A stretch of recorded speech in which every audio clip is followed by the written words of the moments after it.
Hey, I'm Foxo. So, wanted to do this Ogre guide, but it's going to be a little bit easier to split it up into sections.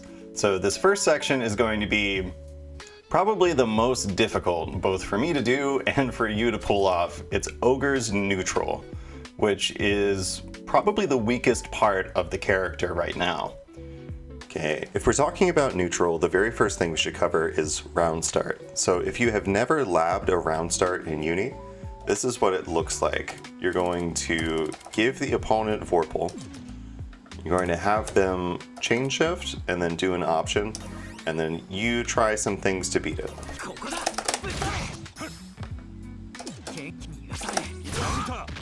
So we see here immediately a limitation of round start 2 and 4A. What about B Fireball here? Also not too great, so let's cycle some options here. Against this, we can assault. Against this, we cannot assault.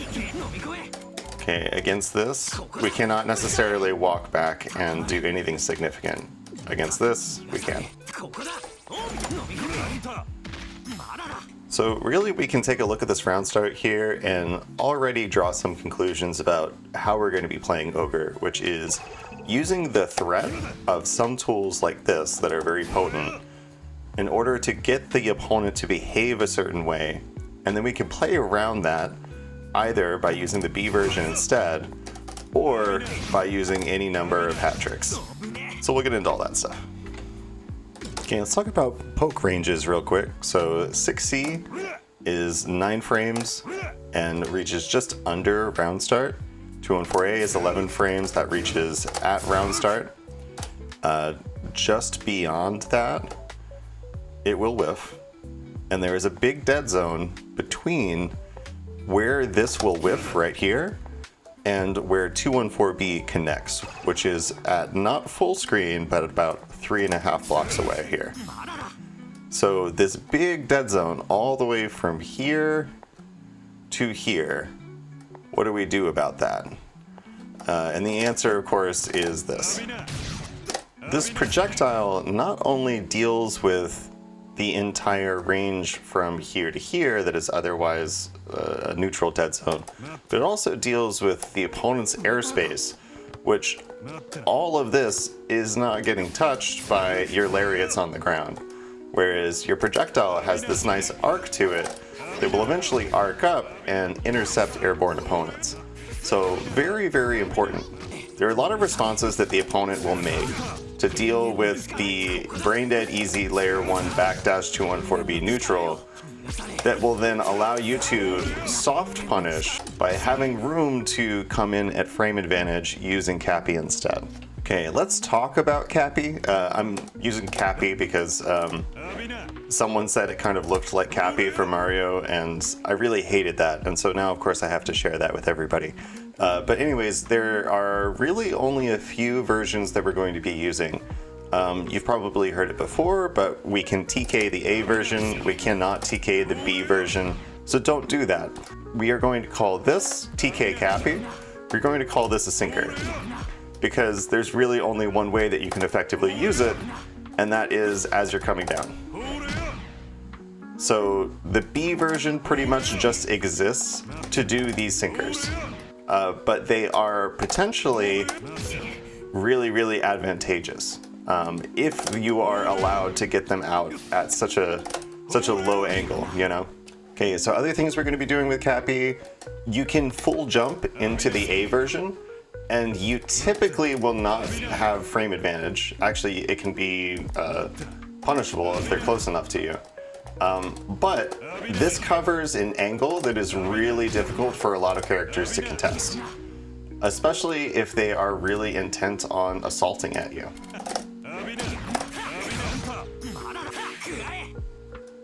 So these anti-assault angles are unfortunately meter only for confirms.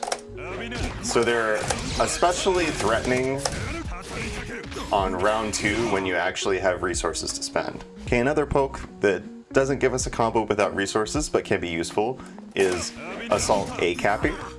The B Cappy, which we'll get into a little bit more in a second, has a lot of startup and potentially you can interrupt, but especially in a range like this, A Cappy is just going to keep you a little honest. And yeah, you can cash out on this when you have resources.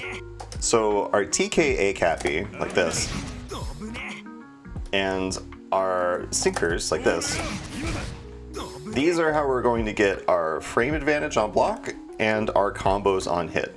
Notice, by the way, with TK Cappy, I'm doing a neutral, and it's pushing me away. This is a neutral TK. Let me go ahead and turn inputs on here. So neutral moves me away. Forward keeps me in the same position. And there's also a back one that you can do as well. You need either a neutral or a fade back in order to get a combo from round start here. If I do a forward one, I have not quite enough. If I do neutral, I have just enough. So something to keep in mind.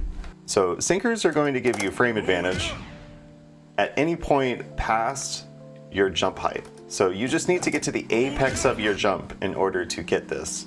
Either, decent frame advantage or combo on hit.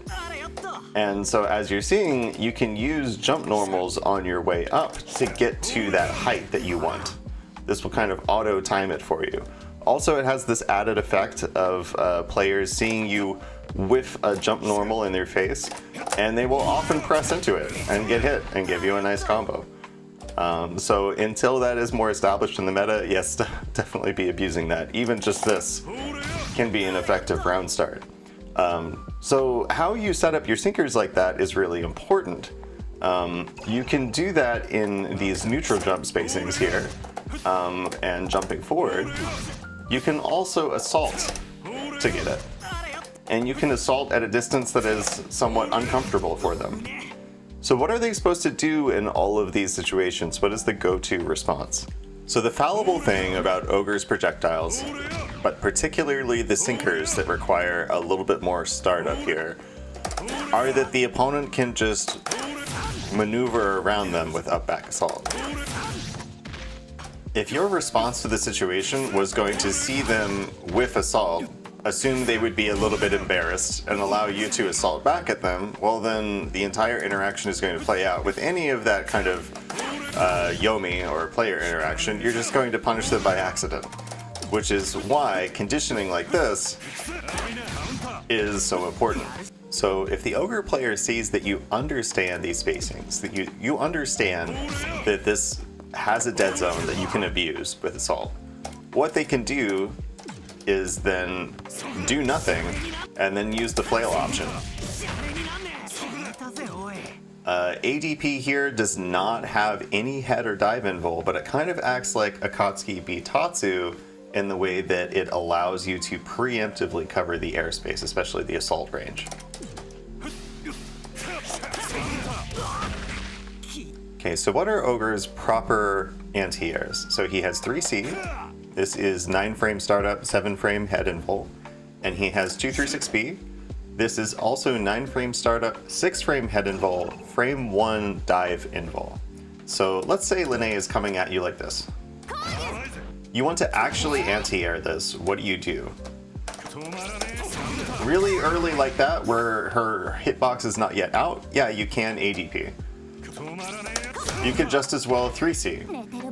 But when it's coming down really late like this, 236B has to be your option.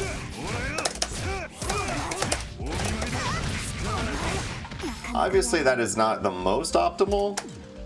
You can potentially push that to 3.2k, but you should kind of have in the back of your mind that you aren't going to be getting a huge reward off of this as your anti-air.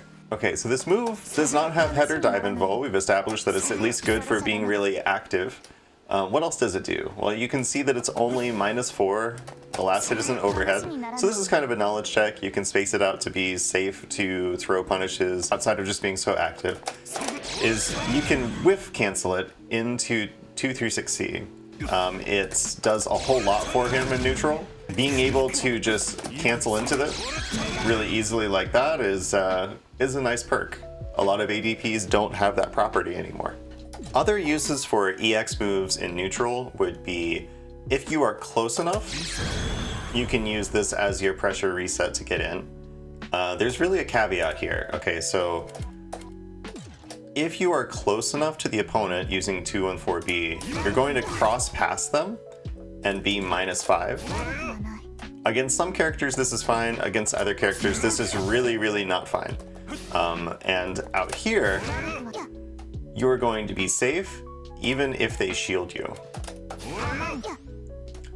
So you are either aiming to use 214B at this further distance where you're just always going to be safe.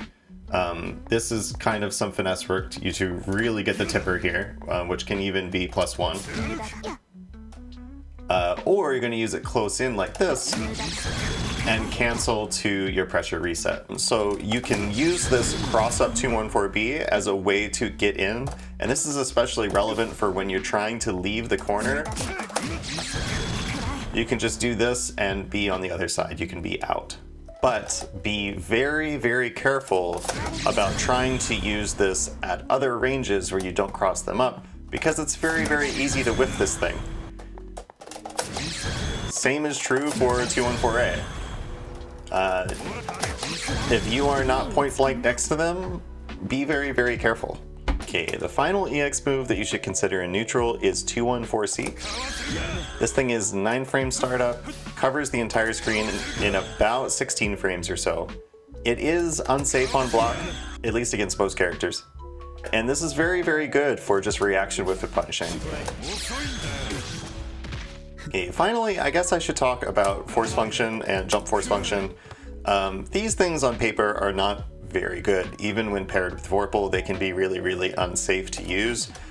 You can try your best to whip punish with them, and sometimes you will, and then other times you'll just explode. So this thing will both win you games and lose you games. You just have to use it very smartly. And jump force function, the use case is also very, very niche.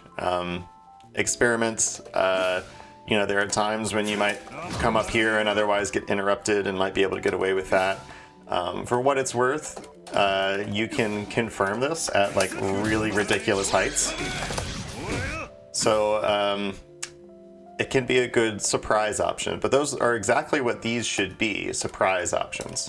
Okay, so more or less what I'm trying to get across with this entire guide is that we should play lame. In the matchups where we are allowed to play lame, we should be conditioning with projectiles and saving the lariats for the bad matchups where we have to make a decision. Okay, so that's it. That's all I got for you. Hopefully this has been at least a little bit helpful. I'm going to be working on the other sections of this guide, and sections like offense I think will be a lot easier, so look forward to that. Peace.